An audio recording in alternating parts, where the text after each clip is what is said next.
ناقل اومد ما بریم با شمشیر و چاقو، من میرم با چاقو، تا با چاقو میریم نصفش میکنیم. باشه.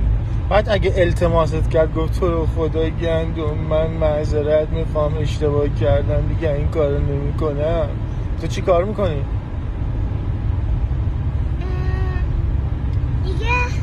دیگه من قارچش نمیکنم دیگه. آها پس رحم میکنی بهش. میدازدمش بعد میدمش به بولیسه. بولیس؟ نه بولیسه. بولیسه.